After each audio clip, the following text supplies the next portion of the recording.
Hey everyone, so I have a new makeup tutorial for you. I've been dying to get one done, but I wanted to wait till I got my new camera, and here it is. So the lighting should be a little bit better, and because it's really dreary outside. I mean, it is gloomy. It's been raining non-stop for the last few days and there's been no sun. It's just totally overcast. So that's one of the reasons why I wanted to do this as well, is try and counteract that gloominess with a nice big pop of pink. So I'm using this, I'm wearing this lovely bright pink lip today, and kind of a classic smoky eye with, you know, kind of neutral browns and a bit of a champagne-y kind of peachy pink on the eyes.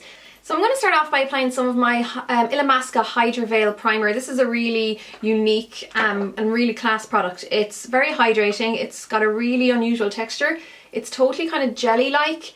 If you put a big dent in it, it'll eventually smooth over and go right back to its old shape, so it's brilliant. I'm just going to apply that using a dual fibre brush. This is a small brush by e.l.f. and apply that all over the face. If you want, you can just apply it, you know, in any areas where you feel like maybe you're a little bit drier or whatever, but I do like this all over the face as a nice smooth base. And it's also great to apply some of this primer underneath the eye. It's really good for rehydrating that under eye area, which for me can get very dry throughout the day. Then for my foundation, I'm going to use this guy here. It's the Revlon Photo Ready Airbrush. It's a mousse makeup foundation. It's in the colour Vanilla, which is the colour I take in Revlon. Well, any of the Revlon ones that come in Vanilla, that's what I am. And it comes out in a really airy, kind of moussey fashion. And then once you dip your brush into it, it totally deflates. But one pump is usually enough for the whole face anyhow. So this is a lovely medium coverage foundation. It's not particularly matte, it's not overly dewy. I'd say it's more of a satin finish, and it doesn't, you know, require any fancy methods for blending it in. It goes on without any fuss. Any brush, I'd say, would work fine for it. So just about like that. You don't want it to be too heavy. You still want your skin to look like skin, and you want it to look quite natural. So now I'm just going to apply some under eye concealer, and what I've been loving since getting it is this guy here, which is one of the colour corrector pens by MAC. This is in the colour Bright Forecast, so it's that kind of peachy colour. So this is really good for anyone like myself who gets bluey or purpley under eye circles or discoloration under the eye, because it helps to cancel that out. And I'm just going to apply that mainly to that inner corner and just where it does get purple on that bottom under eye area. So I'm just going to pat that in place with my finger, and you don't really want to bring it out around the rest of the eye, because unless you're maybe a deeper skin tone, because it's just going to look a little bit too peachy if there's no colour underneath it, or, you know, discoloration underneath it to balance it out. And I'm just going to use my Maybelline Fit Me concealer then over the top. That's just to brighten everything up.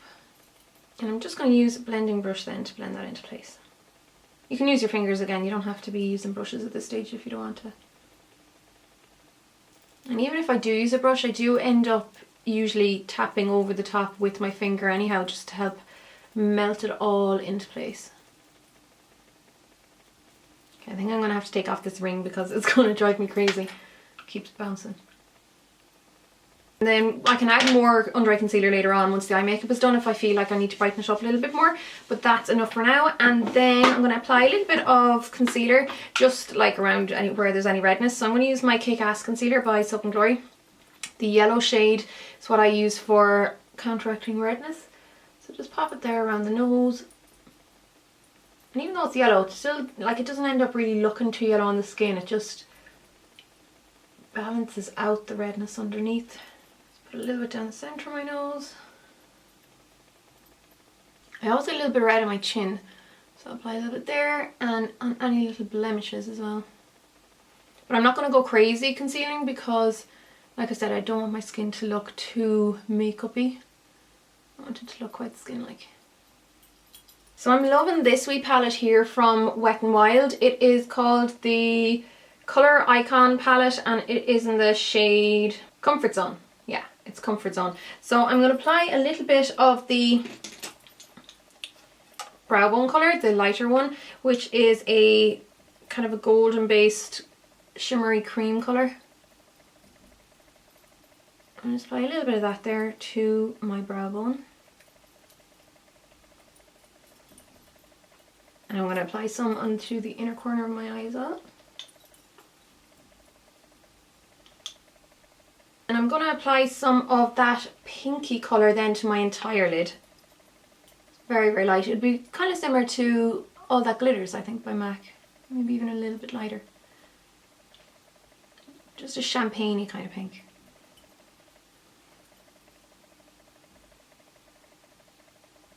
Just going to grab a little bit more of the highlight colour and drag it over on top of that pinky colour, or the peachy pink. Blend the two together. So you have really nice bright lids. And then I'm going to do what the palette tells me to do and apply this crease colour, which is this gorgeous goldy colour. It's kind of a little bit like maybe bronze mixed with woodwinked or something like that by MAC. I'm going to apply that to the crease. Just that back and forth over the crease.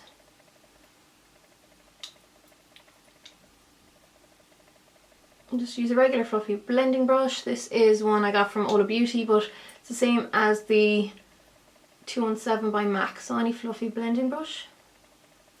And if you want, you can pack some of that onto the outer third or so of the upper lid as well.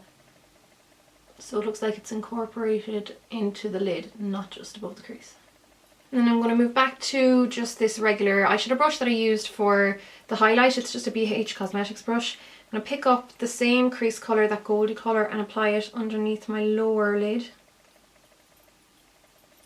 And then what I like to do is get my brush and place it on its side and just run that back and forth, and it kind of acts like a blending brush. It'll just blend it down into the lid, the lower lid. And then I'm going to pick up some of, whoa, out of focus, that definer colour, which kind of looks like, what's that, Beauty Marked by MAC. So it's black with kind of a blacky maroony colour with goldy maroony flecks in it.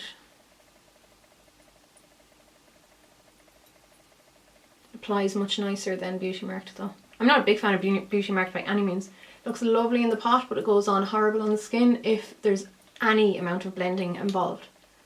And then once I have that kind of intense enough, I like to move to a clean blending brush and then just blend around the edge.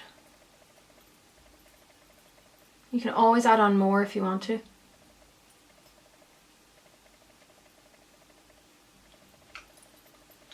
I think it's a good idea to clean up as you go along.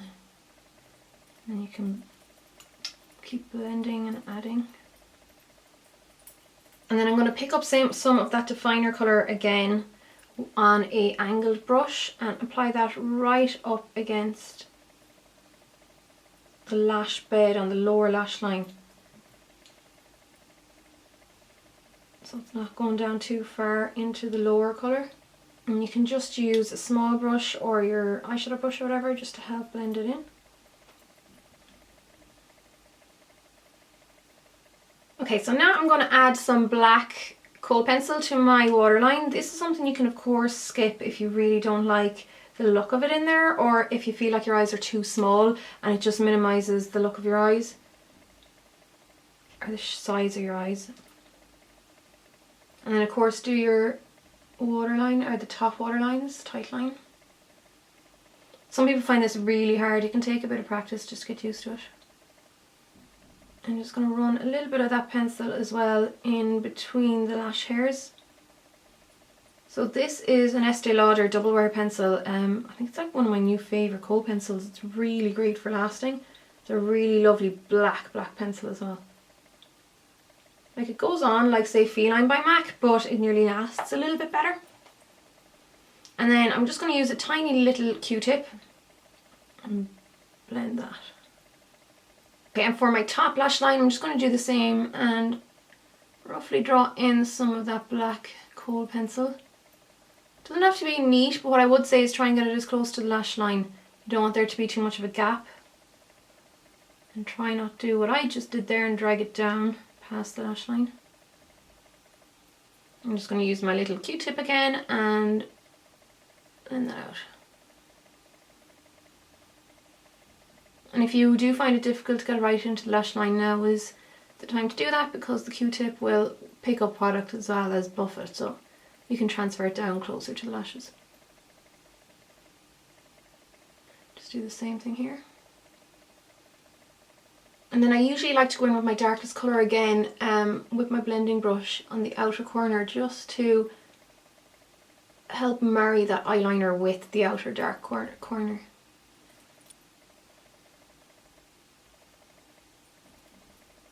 I think I'm going to use my 2000 calorie dramatic look mascara by Max Factor. I am having a love affair with this at the moment. I think it's a great mascara, particularly as it doesn't cost an arm and a leg. I think it is one of those iconic mascaras though. It's been kind of known to be great for a long time.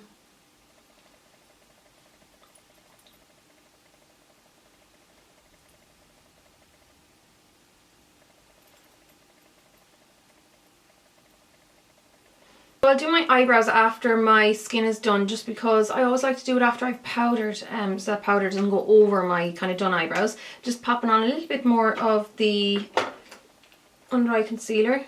And you don't even have to bring it right up to the eye, because that's why I like applying it before the eye makeup as well, so that there's already some there. You don't need to, you know, distort or disturb that eyeshadow line at all. You just really want to put it anywhere where there's a bit of darkness. Then the powder I've been enjoying lately, I really have been enjoying this guy here. It's the Rimmel Stay Matte powder, which is, you know, not expensive by any means, but it works really well. And I'm going to use my Zoeva Luxe Cheek Finish, but I like using this just as a regular powder brush. And press it all over. So I find I definitely do need a mattifying powder over my skin, well, nearly all the time, but particularly when I use the Hydra Veil by Illamasqua, just because, I mean, it gives a lovely kind of sheen or glow to the skin, but once my own natural glow or oil starts to kick in after a few hours, it becomes definitely a bit too much glow for the two of them, with the two of them together. So I do like to mattify it a little bit over the top, and then I'm going to use my Sephora Los Cabos bronzing powder. This is just a matte bronzing powder. It's kind of been my go-to bronzing powder since I got it, and I'm going to use the Luxe Highlight brush by Zoeva. Pick up some of that and apply a little bit of a contour. You can of course skip contours, you know, if you don't feel you need them. They're not a necessity by any means. I just like to apply it to remind myself that I once had cheekbones. And because I have my hair up today, I will apply a little bit just around the forehead. Even though I have so many baby hairs coming down, that it kind of covers my forehead anyhow. As usual, I'm just going to apply a teeny bit of the same bronzing powder on my nose as a bit of a contour. Nothing too strong. And I always like to brush over it then with my powder brush afterwards. And to highlight, I'm going to use my e.l.f. Baked Highlighter powder. I'm just going to literally apply it with my fingers. You can use a brush, and I find it comes out lovely with the brush, but if you want it to be a little bit stronger, it's a good idea to use your fingers, because they're so tightly packed that any kind of fluffy brush like this will have a hard time picking up much product. It's the same with that kind of Baked Mineral eyeshadow palette I got from e.l.f. But it works amazing when you use your fingers, so, you know, don't be afraid of using your fingers. And I've gotten a lot better using my fingers with makeup. I used to be desperate. I used to hate using my fingers for applying makeup. But I've come to my senses. Apply a little bit down the centre of my nose.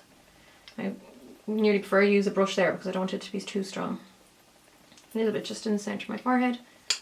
And now I can do my eyebrows since my skin is done, and I'm going to use my the Wet n Wild Ultimate Brow Kit, mainly because I'm a bit lazy. Yeah, I'm lazy, I mean, because it's sitting in front of me and I don't have to go looking for anything. So I'm going to pick up that ashy brown shade in the centre, and this is the ash brown colour. I don't know, does it come in any other shades? I think it does, but this one's ash brown anyhow. And I don't want my brows to be too crazy, I just want to fill in the gaps.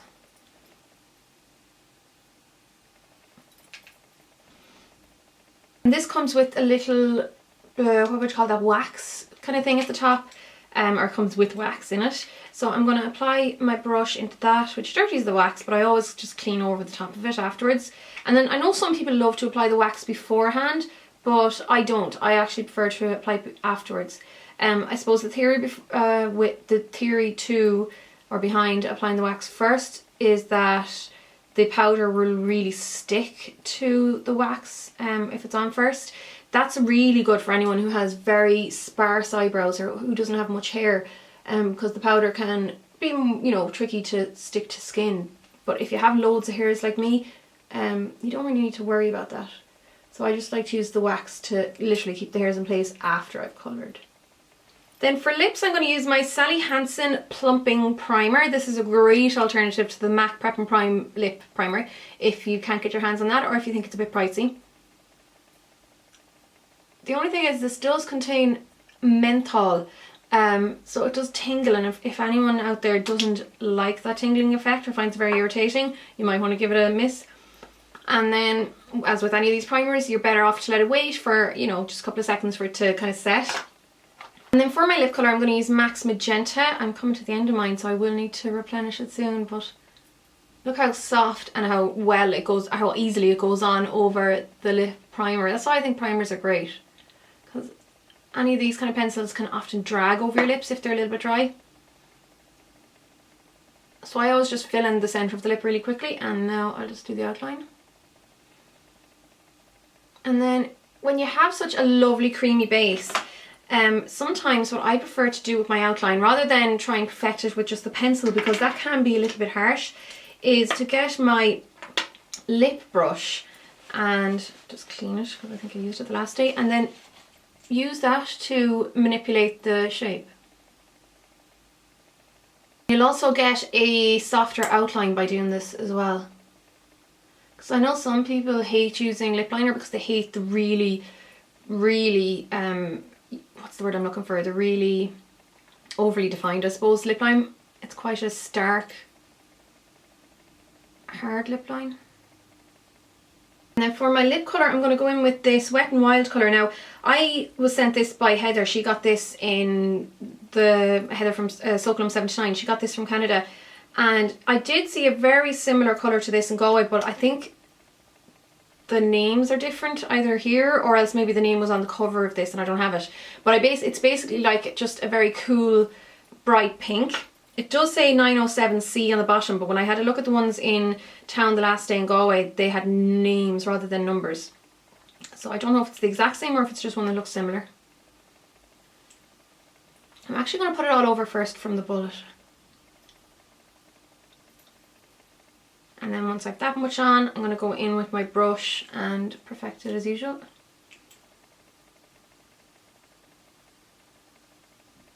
And then once I have that much done, I'm going to use this new Mega Slick Balm Stain, which is the moisturising lip colour, also by Wet n Wild, in this really bright punchy pink colour, a stiff pink E217.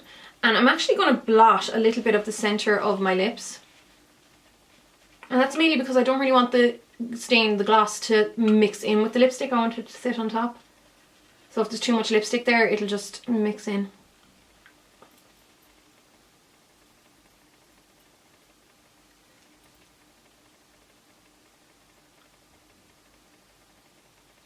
I really like these lip stains. I was wearing them, I wore this the whole day after I bought it, and my lips are still really soft by the end of the day, which is unusual when you wear a lot of lip colour. So that's that. So I hope you like this, guys. I will put up pictures as usual and a full list of products on my blog and all that jazz, and that's over on LetzMakeupblog.com. So thanks a million for watching, guys, and I'll chat to you all really soon. Slán!